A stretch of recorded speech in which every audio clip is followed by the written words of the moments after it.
Dr. Luc Mercelina, Prime Minister of General Affairs.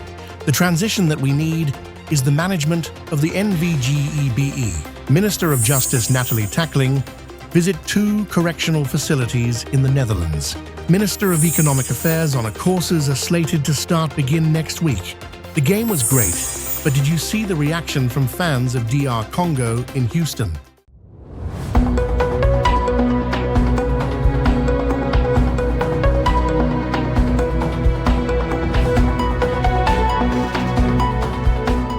From the island, Sint Maarten, this is SXM Daily News for June 18th, 2026. Dr. Luc Mercelina, Prime Minister of General Affairs. The transition that we need is the management of the NVGEBE. As they are aware, changes happen in the opioid between the company's management structure. Following the first classifier of the temporary manager, measures were taken to ensure a short continuity of operation and organizational stability. Prime Minister speaks at the COM press briefing on Wednesday. Concerning the transition that we're in with the management of GEBE. As many are aware, changes have recently occurred within the company's management structure. Following, first of all, the resignation of the temporary manager, Mr. Rugendorf, measures were taken to ensure continuity of operation and organizational stability. Important to know is that the resignation came from the side of Mr. Rugendorf himself. In addition, the financial consultancy arrangement that was made with Mr. Wilco Seinen has also been discontinued, in the sense that he himself cancelled on his own request the consultancy arrangement that was made. That is the second one. And thirdly, concerning the COO, no SLA agreements could be reached with the potential candidate for the COO function or position due to the fact that the LNT, and that is an abbreviation for the Landsverordening Normering Top Inkomens, that is an indication that we have for the higher paid segment of the labor establishment. We have a top income formula. They used to call it the Balkan and the norm, the Jacobs norm. That is what we're using now for the top income segment of the society. Actually, we could not deviate from the LNT, and that is also the reason that a SLA for the COO could not be reached. The focus is on continuity, stability, of course, sound governance, and ensuring that the people of Sint Maarten continue to receive reliable electricity and water service. And of course, government will continue to maintain constructive engagement with the supervisory board while fully respecting the distinction between shareholder oversight and operational management. Topic number 3 is now the recruitment process for the CEO, the CFO, and the COO position. Of course, questions have been raised regarding the recruitment process for the C-suite level of this company.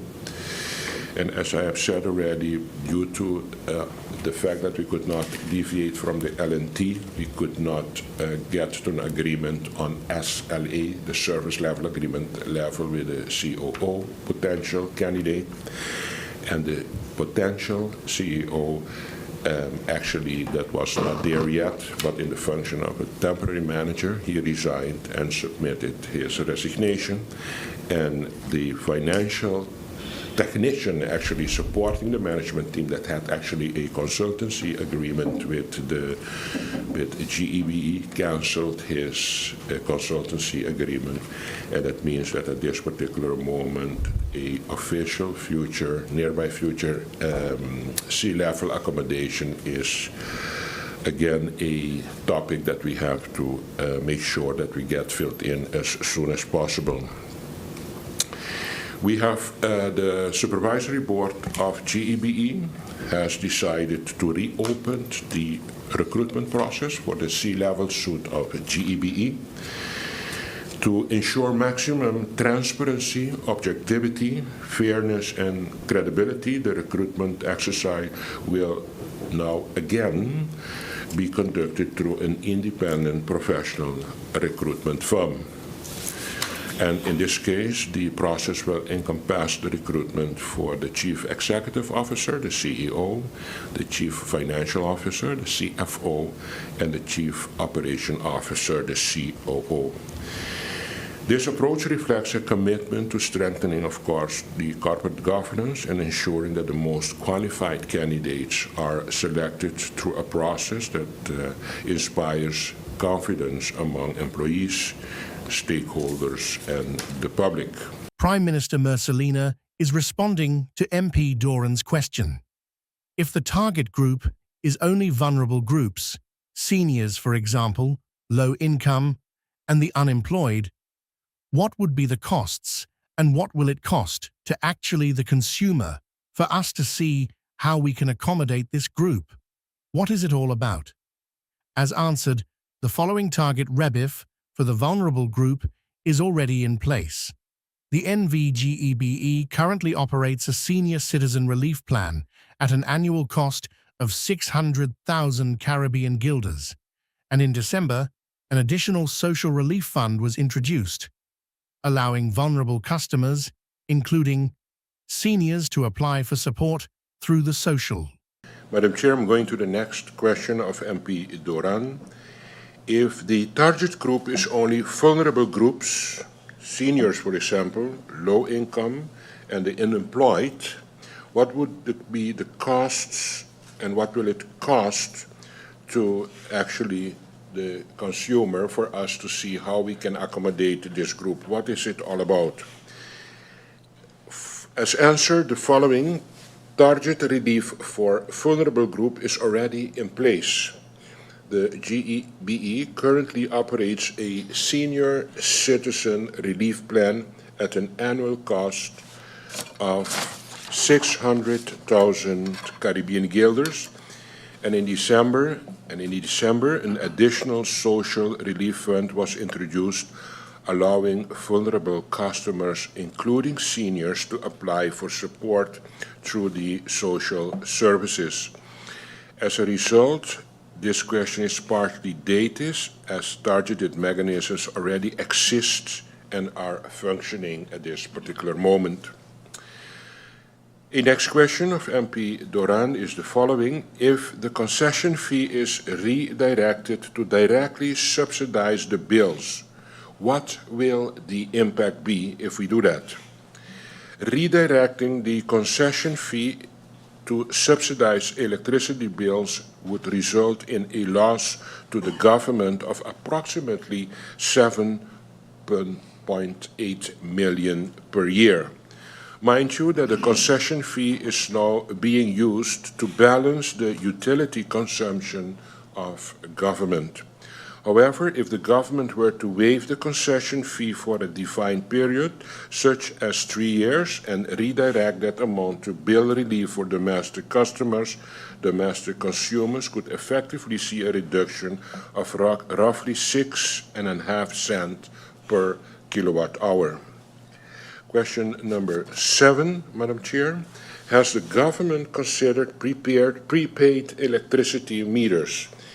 This is a discussion I had with previous management, and it was always said we are working on it and having the feasibility looked at, and a study was being done.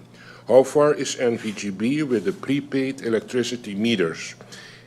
It was discussed before my time as minister and has not happened as yet. That is the question statement of MP Doran. The answer to this question is, through you, Madam Chair, prepaid electricity meters are not off the table, but they are also not a short-term solution. Implementation requires careful planning. sufficient internal capacity, competitive bidding, and clear policy guidance, particularly given the social implication for vulnerable groups. Removing the fuel class that is vulnerable group. The next question that we have is the following, that is the one from MP Doran. Waiving the yearly concession fee charged to NVGB will cost them approximately 7.6 million. What is your position on this? Do you agree? Do you disagree? Or did you take an action on this? The answer to this question is the following. The main issue is that waiving the fee does not translate into real financial relief under the current arrangement between government and NVGB. The concession fee is not being paid as a direct cash transfer. Instead, it is settled through a netting mechanism against government's own utility consumption. This means that in practice there is no actual cash movement that a waiver would improve. That is question number 10. We are going to question number 11. Waiving the throughput fee at the harbor for fuel imports, which amounts to approximately 2.1 million. Did you review or consider this? Why is this not being implemented? Madam Chair, the proposal to waive the throughput fee at the harbor for electricity generation fuel import has indeed been reviewed. However, according to calculations, the throughput fee accounts for a marginal 3% to 4% of the consumer cost. To put this into perspective for the public, let us look at an electricity bill of, for example, 150 Caribbean guilders. This reduction on the fuel clause would translate to a reduction of between 2 to 3 guilders, being approximately $1.70. The courses are slated to begin next week. Why do we support businesses and entrepreneurship? We must also ensure that the marketplace remains fair, transparent, and compliant. For that reason, I would like to provide an update on recent inspections conducted by the Inspection Department of Economic and Transport Affairs. Over the past several months, intensified inspections across multiple sectors have been conducted to promote and protect consumers and promote fair competition and ensure compliance with applicable laws and regulations. These inspections focused on maximum price control, price display requirements, and business. Grisha Heiliger-Martin, Minister of Economic Affairs, at the COM press briefing on Wednesday. Speaking of preparation and long-term investment, I am pleased to announce to provide an update on the Phillipsburg Marketplace redevelopment project. The Ministry has officially received the updated building permit from the Ministry of Economy, clearing an important milestone in allowing the project to move fully into its next phase. Discussions are currently underway between the contractors, the project management team, and the relevant stakeholders to finalize the construction schedule and conduct upcoming works. Preparatory activities has been completed and the construction planning is advancing steadily. The Phillipsburg Marketplace remains one of the most important investments in the revitalization of Phillipsburg, supporting our vendors, enhancing the visitor experience, and creating a modern and functional marketplace for years to come. As I have stated before, our vendors will be informed first, and they will be the stakeholders most directly affected, as they are the ones that are most directly affected by this project and deserve to receive updates before broader announcements are made. The momentum is moving in the right direction, and we remain committed to seeing this project through its completion. That commitment to economic development extends beyond infrastructure. It also includes supporting cultural tourism and entertainment initiatives that generate economic activities through our community. I would therefore like to address recent public discussions regarding the Council of Advice's remarks to the draft 2026 budget, particularly as it relates to the Soul Beach and Carnival. First, government respects the role of the Council of Advice. Proper procedure, proper documentation, and parliamentary oversight and transparency remain important principles and will be addressed through the appropriate channels. At the same time, accountability should never be discussed in isolation from economic impact. Soul Beach and Carnival are not simply budget lines. They affect hotel workers, taxi drivers, booth holders, restaurants, vendors, performers, production crews, security personnel, cleaners, and countless small businesses throughout the country. With respect to Soul Beach, I requested an independent SAR review because I believe the conversation should be guided by data rather than speculation. The SAR report referenced approximately 2,556 international visitors, over the 525,000 in operational spending, a tourist-related economic activity estimated up to $7.26 million, while noting that higher estimate should be treated with caution. Even under more conservative assumptions, the report points a significant economic activity generated for the country. The decision, therefore, should not be whether accountability matters. It does. The decision should be how we can continue improving accountability while also recognizing the economic value these events bring to our people and our economy. The people of St. Martin deserves accountability, but they also deserve the complete picture. The police force of St. Martin, KPSM, wants to make the community aware of a serious incident that took place on Wednesday, June 17, 2026. The theft of a firearm belonging to one of KPSM officers.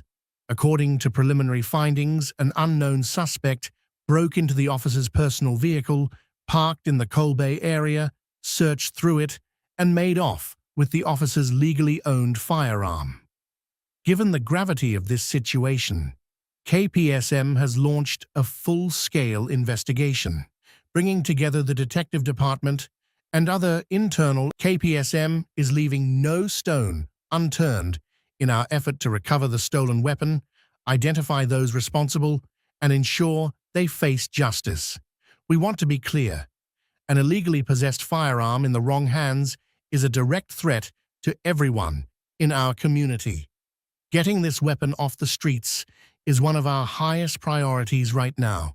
If you saw anything suspicious around the time of this incident, or if you've heard anything that might be connected, please reach out to us. No piece of information is too small. What seems minor to you could be exactly what breaks this case open. You can contact us through the following: Police Tip Line 9300, Police Dispatch Center +1 721 542 2222. Anonymous tips are welcome.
Are you SXM insured?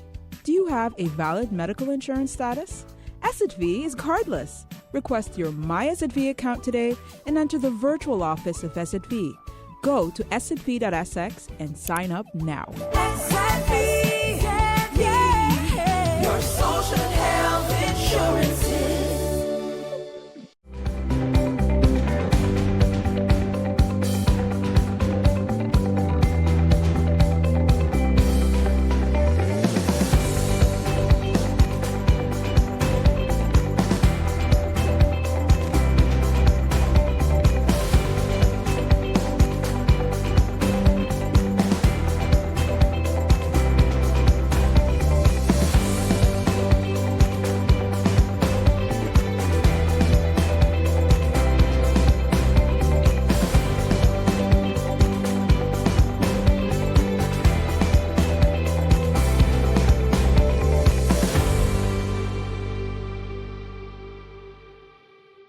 Minister of Justice Natalie Tackling, I also had the opportunity to visit 2 correctional facilities in the Netherlands and meet directly with St. Martins, who are currently serving their sentences abroad. These conversations provided valuable insights into rehabilitation, reintegration, and the challenges faced by those preparing to return to our society. The purpose of these visits was not simply to attend meetings, it was to ensure that St. Martin remains connected to expertise, knowledge, insights, and partnerships that can help inform the future of St. Martin. I also had the opportunity to visit 2 correctional facilities in the Netherlands and meet directly with St. Martiners currently serving their sentences abroad. These conversations provided valuable insight into rehabilitation, reintegration, and the challenges faced by those who are preparing to eventually return back to our society. The purpose of these visits was not simply to attend meetings. It was to ensure that St. Martin remains connected to expertise, knowledge, insights, and of course, partnerships that can help inform future decision-making, strengthen our justice sector, and support ongoing reform efforts across the board. Here at home, our Immigration and Border Protection Services continue to carry out their important responsibilities in support of border management, immigration services, and public safety. In addition to these operational activities, IBPS is preparing for a number of important developments that will impact applicants, employers, and other stakeholders. I want to encourage members of the public, employers, and other stakeholders to attend an upcoming employment and residence permit information session on June 25th from 4:30 p.m. to 6:30 p.m. So that's on June 25th from 4:30 p.m. to 6:30 p.m. and it's here at the Government Administration Building in rooms 1 and 2 down the hall.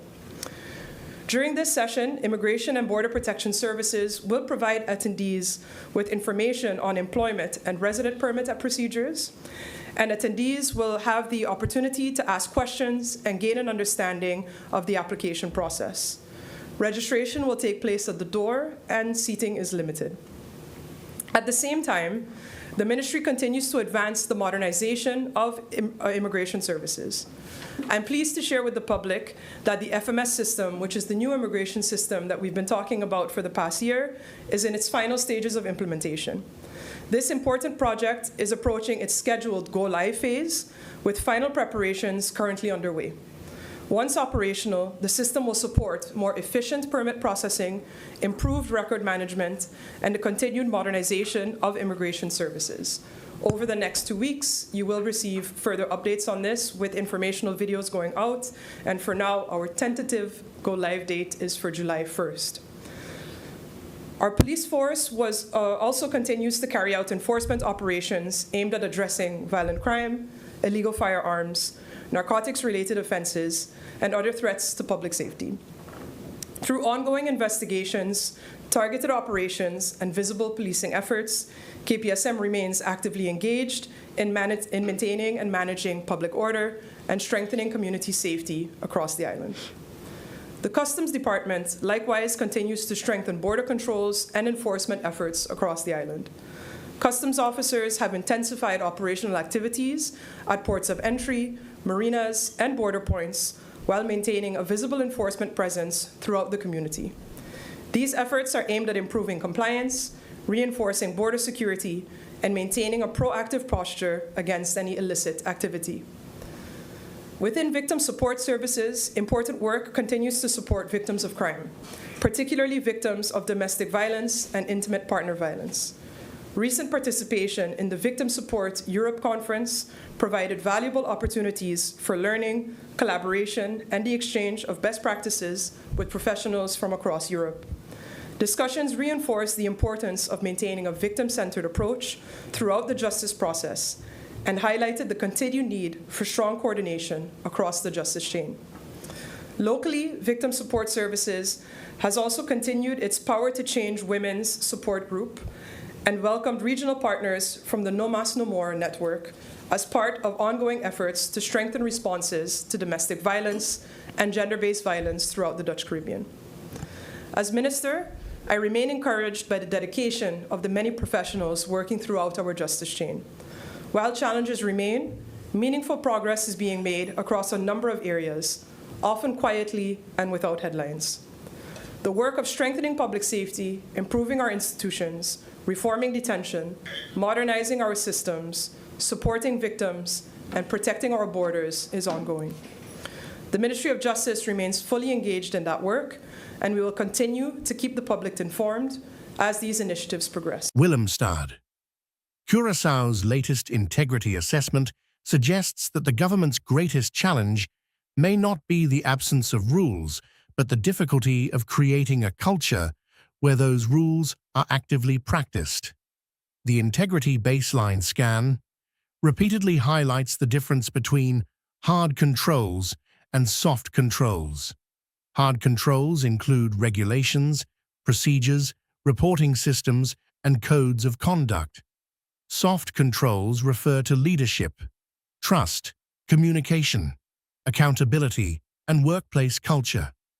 Researchers found that ministries generally perform better on formal controls than on cultural factors.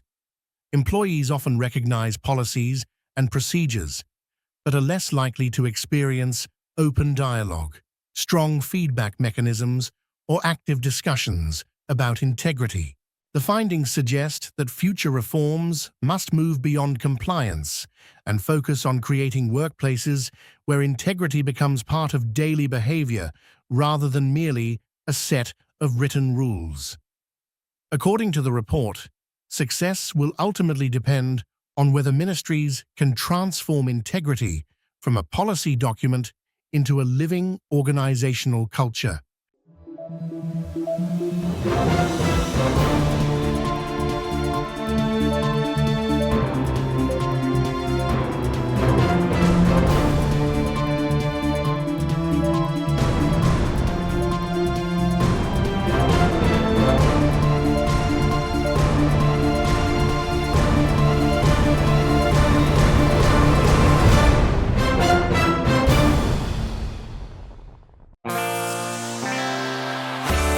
Now for the weather forecast, tonight through Friday midday. Partly cloudy, becoming cloudy at times with isolated showers likely.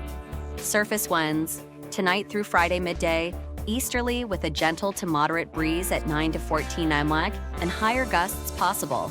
State of the sea, slight to moderate waves, swells 2 to 5 feet. Outlook through Saturday midday, partly cloudy with light haze and brief showers possible. And now your 3-day forecast.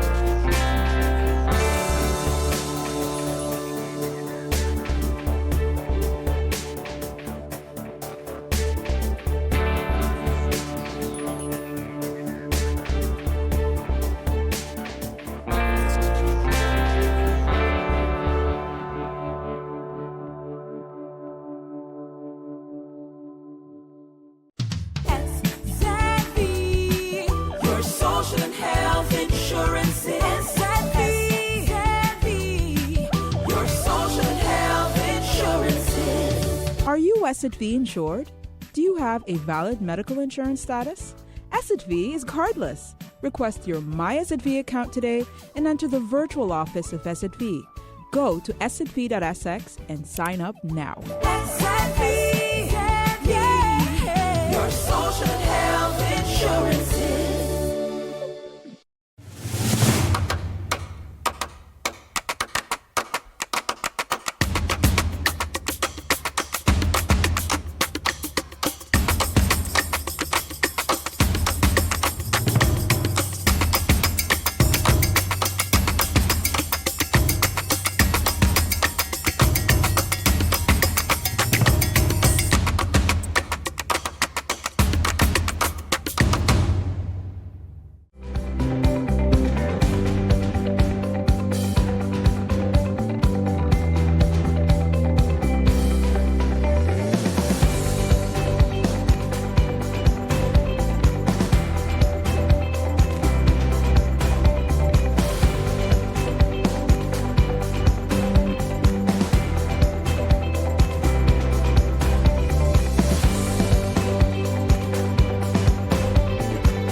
Report by KHOU 11's Orko Mana was with fans of DR Congo and captured reaction of fans when their team scored a goal against Portugal. All right, today's match in Houston turned out to be quite the game. Yes, while the World Cup game at Houston Stadium was a draw, the team from Congo feels like winners. At least their fans do. Orko Mana, he spent the afternoon with them. Something tells me they're still riding on that high. Orko.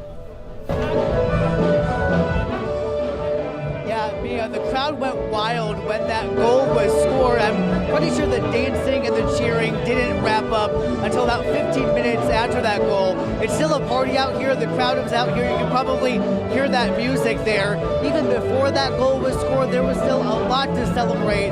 This match against Portugal was Congo's first World Cup appearance in more than 5 decades. The Congolese community erupting in cheers after the Democratic Republic of Congo scored its first ever World Cup goal today. Hundreds hooting, hollering, and praying at this watch party in Houston, witnessing history. After 52 years, we are back at this and we're going to show them how it's done. Oh, yeah. The final score against Portugal, 1-1. It's a thrilling result many never expected to see. It means a lot. It means a lot. We have Ronaldo playing and we scored. It means a lot. It means a lot to us. Fans from across the U.S.